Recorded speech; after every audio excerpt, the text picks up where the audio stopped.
ኢትዮ ኤርትራ የተጋጋለ ውጥረትና የነዋሪዎች ስጋት።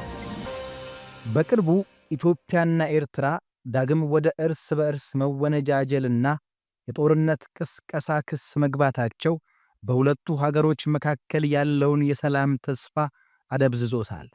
ይህ ክስተት ከዚህ ቀደም ለዘመናት በዘለቀው ደም አፋሳሽ ግጭት ውስጥ ለነበሩትና በቅርቡ በጋራ ወታደራዊ ዘመቻ ተባብረው ለነበሩት ሀገሮች አሳሳቢ ምዕራፍ ነው።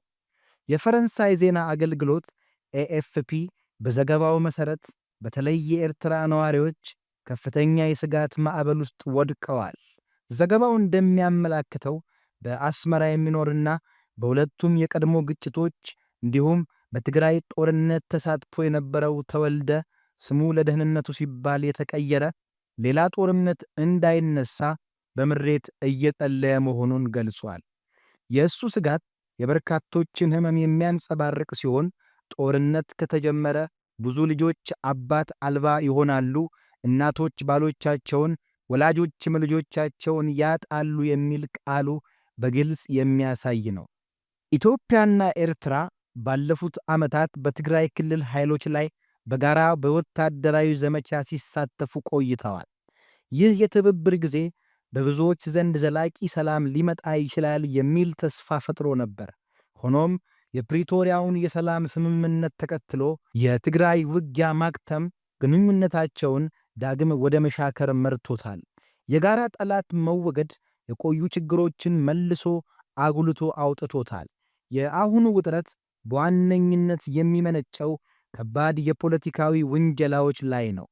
የኤርትራ ክስ ኤርትራ ኢትዮጵያን የአሰብን ወደብ ለመውሰድ እያቀደች ነው የሚል ከባድ ክስ አቅርባለች። ይህ ወደብ በታሪክም ሆነ በጂኦፖለቲካዊ አገራዊ ጥቅም ረገድ የሁለቱን ሀገሮች ግንኙነት ለረጅም ጊዜ ሲፈታተን የኖረ ጉዳይ ነው። የኢትዮጵያ ምላሽ በበኩሉ የኢትዮጵያ የውጭ ጉዳይ ሚኒስቴር ጌዲዮን ጢሞቴዎስ የኤርትራ ትንኮሳና ጠብ አጫሪነት የኢትዮጵያን ትዕግሥት እየፈተነ ነው በማለት ምላሽ ሰጥተዋል። ኢትዮጵያ በተጨማሪም ኤርትራን ለግጭት በንቃት እየተዘጋጀች ነው በማለት ከሳለች። የቀድሞ ኤርትራዊ ወታደር መሐሪ የተባለው ግለሰብ የኤርትራን ወጣቶች ፍርሃት ደረጃ በግልጽ አሳይቷል። እሱ እንደሚለው ወጣቶች ሊመጣ ያለውን ጦርነት በመፍራት ወደ ኢትዮጵያና ሱዳን በብዛት እየሸሹ ነው። ይህ ክስተት ጦርነቱ ሊፈጠር እንደሚችል የኤርትራ ማኅበረሰብ የሚሰጠውን ክብደት በግልጽ ያሳያል። ወጣቶቹ የግዳጅ ወታደራዊ አገልግሎትንና ለወደፊት ግጭት መመልመልን ለመሸሽ እየፈለጉ ነው። ይህ የጅምላ ስደት በኤርትራ ታሪክ ውስጥ አዲስ አይደለም። በተለይ በድንበር ግጭትና በግዳጅ ወታደራዊ አገልግሎት ምክንያት በሺዎች የሚቆጠሩ ወጣቶች ሀገር ጥለው ሸሽተዋል። አሁን ያለው የፖለቲካ ውጥረት ይህንን አሳዛኝ ሁኔታ ዳግም እንዲፈጠር ምክንያት ሆኗል። የስደት መጠኑ መጨመር በኤርትራ ውስጥ ያለውን የሰላም መተማመን ማጣትን በጉልህ ያመላክታል። በስደት የምትኖረው ልዋን የተባለች ኤርትራዊት የቤተሰቦቿንና የሌሎች ወላጆቿን ፍርሃት ገልጻለች። እንደ እርሷ ገለጻ እናቶች ለስብሰባ እየተጠሩና አስደንጋጭ ማስጠንቀቂያ እየተሰጣቸው ነው። ጠቅላይ ሚኒስትር አብይ አህመድ በእናንተ ላይ ጦርነት ሊከፍት ስለሆነ ልጆቻችሁን አዘጋጁ። ይህ ቃል የአስቸኳይ ጊዜ ስሜትን ይፈጥራል። እንዲሁም መንግሥት ለሚመጣው ግጭት ሕዝቡን በአስቸኳይ እያዘጋጀ መሆኑን ያሳያል። ሉዋን የጠቀሰችው አስደንጋጭ ጉዳይ በጦርነት ሰቆቃ ውስጥ የሚኖሩ እናቶች ላይ የሚደርሰውን ድርብ ጉዳት ያሳያል። አንዳንድ እናቶች በትግራይ ጦርነት የጠፉ ልጆቻቸው የት እንደገቡ ሳያውቁ ቀሪ ልጆቻቸውን ለሚመጣው ጦርነት እንዲልኩ እየተጠየቁ ነው። ይህ ሁኔታ የጦርነት የጭካኔ ገጽታን በግልጽ ያሳያል። የኤርትራ መንግሥት ቃል አቀባይ የማነ ገብረ መስቀል ስለ ጉዳዩ ምላሽ እንዲሰጡ ቢጠየቁም ፈቃደኛ አልሆኑም። የመንግሥት አካላት በውጥረቱ ላይ ግልጽ መረጃና ማብራሪያ ለመስጠት ፈቃደኛ አለመሆን በነዋሪዎች ዘንድ ያለውን ስጋትና መተማመን ማጣትን የበለጠ ያባብሰዋል። የኤኤፍፒ ዘገባ እንደሚለው ነዋሪዎች አሁን ያለውን አሳሳቢ ሁኔታ ሊያቆመው የሚችለው ተአምር ብቻ ነው ሲሉ ተስፋ መቁረጣቸውን ገልጸዋል። ይህ የሕዝብ አስተያየት የሁኔታውን አሳሳቢነት፣ የፖለቲካውን አለመተማመንና ግጭቱ መከሰቱ የማይቀር እንደሆነ ያላቸውን እምነት ያሳያል። በኢትዮጵያና በኤርትራ መካከል የተፈጠረው ውጥረት የአፍሪካ ቀንድን መረጋጋት በእጅጉ ይፈታተነዋል። ሁለቱ ሀገራት በትልቁ ቀጠናዊ ወታደራዊ አቅም ያላቸው ሲሆን የጦርነት መከሰት በቀጠናው ውስጥ ያሉትን ሀገራት ወይም ሱዳንን፣ ጅቡቲን፣ ሶማሊያ ጨምሮ ከፍተኛ መዋቅራዊና ሰብአዊ ቀውስ ሊያስከትል ይችላል። የግጭቱ እንደገና መባባስ የዓለም አቀፉን ማህበረሰብ ትኩረት ይጠይቃል። ቀደም ሲል በሰላም ስምምነቶች ላይ የሰሩት አካላት አፍሪካ ህብረት፣ የተባበሩት መንግስታት ድርጅት በአፋጣኝ ጣልቃ ገብተው ውጥረቱን ለማርገብና የሰላማዊ ውይይት እንዲጀመር ጥረት ማድረግ ይኖርባቸዋል። የሁለቱ ሀገሮች የረጅም ጊዜ ችግር መፍትሄ ከድንበር ይገባኛል ጋር የተያያዘ ነው።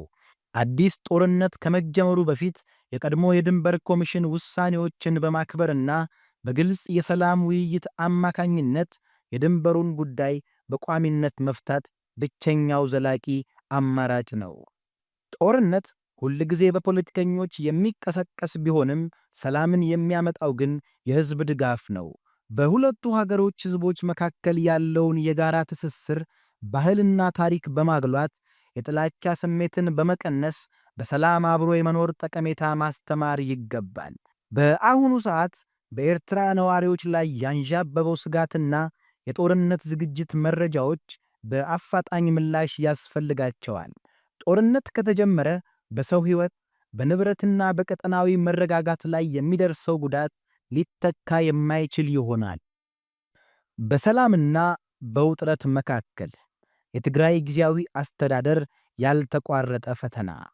መቀሌ የትግራይ ክልል አስተዳደር ማዕከል ከ2 ዓመት የጦርነት ውድመት በኋላ በሰላም ጥላ ስር ትገኛለች። ሆኖም ሰላሙ ስስና ያልተረጋጋ ነው። ሌተናል ጀነራል ታደሰ ወረደ በፌዴራል መንግሥት የተሾሙትና የፕሪቶሪያን ስምምነት በትግራይ ምድር እንዲተገበር ዋነኛ ተጠሪ የነበሩት ወታደራዊ አዛዥ ድንገት በውጥረት ማዕከል ውስጥ ገቡ። የውጥረቱ ፍንጣቂ የጀመረው አርሚ 31 የተባለው ያልታወቀ ኃይል የጀነራሉን ጽሕፈት ቤት በከበባ ውስጥ ሲያስገባቸው ነበር። በመቀሌ ጎዳናዎች ላይ የተሰሙት ተኩሶች የሕዝቡን የጦርነት ትዝታ አድሰው ፍርሃትን ዘሩ። ይሁን እንጂ ሕዝቡን ማረጋጋት የሚጠበቅባቸው ጀነራሉ ግን ድምፃቸው ጠፋ። ይህ መጥፋት ከወዲሁ የፖለቲካው ገመና ማሳያ ነበር። አንዳንዶች በጀነራሉና በዶክተር ደብረጽዮን ገብረ ሚካኤል በሚመራው የትግራይ አመራር መካከል በነበረው አለመግባባት ምክንያት አረፍ በሉ ተብለው ከስልጣን እንደተነሱ ገመቱ።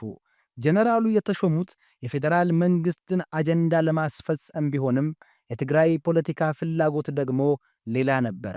በዚህ የውስጥ ሽኩቻ ውስጥ የጀነራሉ ጣፈንታ ከግል የስልጣን ጉዞ ይልቅ በአዲስ አበባና በመቀሌ መካከል ያለውን የፖለቲካ ቅራኔ አሳዛኝ ነጸብራቅ ሆነ። ጀነራል ታደሰ ወረደ ከ4 ኪሎ ጋር ባለ 8 ነጥብ የቃል ኪዳን ሰነድ ሲፈርሙ ሰነዱ የሰላም ስምምነቱን ወደ ተግባራዊ ለውጥ የሚያሸጋግር ድልድይ መስሎ ነበር። ከጊዜ በኋላ ግን እነዚህ የቃል ኪዳን መሰሶዎች ተናዱ። የፕሪቶሪያ ስምምነት ዋናው የደም ስር ትጥቅ መፍታት፣ መልሶ ማቋቋምና ውህደት ወይም ዲዲአር የሚለው ምዕራፍ ነበር። ጀነራሉ ይህንን አንቀጽ የማስፈጸም ግዴታ ቢኖርባቸውም አልተፈጸመም። ከዚህ የከፋው ደግሞ በክልሉ ውስጥ አዳዲስ ታጣቂዎች እየተመለመሉ መታየቱ ነበር። ይህ ማለት የትግራይ አመራር ለሰላም ስምምነት ሙሉ በሙሉ ተጓዥ ባለመሆኑ ለሚቀጥለው ውዝግብ ራሱን እያዘጋጀ ነው ማለት ነው። ጀነራሉ በፌዴራሉ መንግስት የይገባኛል ጥያቄና በትግራይ አመራር ፖለቲካዊ ፍላጎት መካከል በመቀጨት የዲዲአር ሂደቱ ቆመ። ሌላው ያልተፈታ እሾህ የተፈናቀሉ ዜጎችን ወደ ቀያቸው የመመለስ ሂደት ነበር። ይህ ተግባር በጅምር ላይ እያለ በመሆኑ አልተጠናቀቀም። እዚሁ ጋር ተያይዞ የጸጥታ ጠንቅ የሆኑ ህገወጥ እንቅስቃሴዎችን በማስቆም የህግ የበላይነትን ማስፈን አልተቻለም። የህግ ማስከበር አለመሳካት በተለይም በአወዛጋቢ አካባቢዎች ጊዜያዊ አስተዳደሩ በሕዝቡ ዘንድ ተአማኒነት እንዲያጣ አድርገውታል። ጄኔራሉ በፕሪቶሪያ ስምምነት መንፈስ ከሕገ መንግሥቱ ያፈነገጠ ግንኙነቶች በተለይም ከኤርትራ መንግሥት ጋር ያሉ ወታደራዊ ግንኙነቶችን እንዲያቆሙ ቃል ገብተው ነበር። ሆኖም ግንኙነቱ ተጠናክሮ ቀጥሏል። ይህ የሚያሳየው የትግራይ አመራር የክልሉን ሉዓላዊነትና የደህንነት ስጋት የሚመለከተው ከፌዴራል መንግሥት አጀንዳ በተለየ መንገድ መሆኑን ነው። ለዲሞክራሲያዊ ምርጫ ዝግጁ የማድረግ ሥራ ቢጠበቅም ህወሓት ምርጫ የሚያካሂደው እርሱ በተዋናይነት ሲሳተፍ ብቻ እንደሆነ በግልጽ አስታውቋል። ይህ አቋም የጊዜያዊ አስተዳደሩን ወደ ሕጋዊና የተመረጠ የክልል መንግሥትነት የመሸጋገር ሂደት አዘገየው። የትግራይ አመራር ለፌዴራል መንግሥት ሙሉ በሙሉ ሥልጣንን አሳልፎ ለመስጠት ፈቃደኛ አለመሆኑን ያሳያል። የመጨረሻው የቃል ኪዳን ነጥብ የክልሉ ሕዝብ በሀገራዊ የምክክር ሂደት እንዲሳተፍ ሁኔታዎችን ማመቻቸት የሚለው ነበር። ጀነራሉ ከፈረሙ 10 ወራት ቢቆጠርም የሀገራዊ ምክክር ኮሚሽኑ ወደ ትግራይ አልገባም። ይህ የክልሉን ሕዝብ ከብሔራዊ የውይይት ጠረጴዛ ማግለል የሰላሙ ሂደት አጠቃላይና ሁሉን አቀፍ አለመሆኑን የሚያመላክት ነው። የጀነራል ታደሰ ወረደ መጥፋት ከዚያ በኋላም ስልጣን ላይ መምጣትንና በውስጥ ሽኩቻ ውስጥ መግባት የፕሪቶሪያን ስምምነት እጅግ አሳሳቢ ደረጃ ላይ አድርሶታል። ይህ ሁሉ የሚያመላክተው ጀነራሉ የሁለት ኃይሎች መሃል ሰለባ መሆናቸውን ነው። የአዲስ አበባን የሰላም ቅድመ ሁኔታዎችና የትግራይን የራስን ዕድል በራስ የመወሰን የፖለቲካ ምኞት ማስማማት አልቻሉም። የቃል ኪዳኑ ነጥቦች አለመፈጸም ትግራይ ጊዜያዊ አስተዳደር አሁንም በጥላቻና በመተማመን ማጣት የተሞላ መዋቅር መሆኑን ያረጋግጣል። የዚህ ውጥረት ዘላቂ ውጤት በክልሉ ሰላምና መረጋጋት አለመቻል፣ የዲዲአር አለመሳካት ምክንያት ሊመጣ የሚችል አዲስ ግጭት ስጋትና የትግራይ ሕዝብ ከብሔራዊ የፖለቲካ ውይይቶች መገለል ነው። የጀነራሉ ጣፈንታ የትግራይን የሰላም ተስፋ በሁለት የፖለቲካ እሳቶች መካከል ሆኖ የሚንገዳገድ መሆኑን ያመላክታል። ክቡራን አድማጮች ለሰዓቱ ብታደምጧቸው ያልነውን አጫጭር መረጃዎች ያደመጣችሁትን ይመስላል።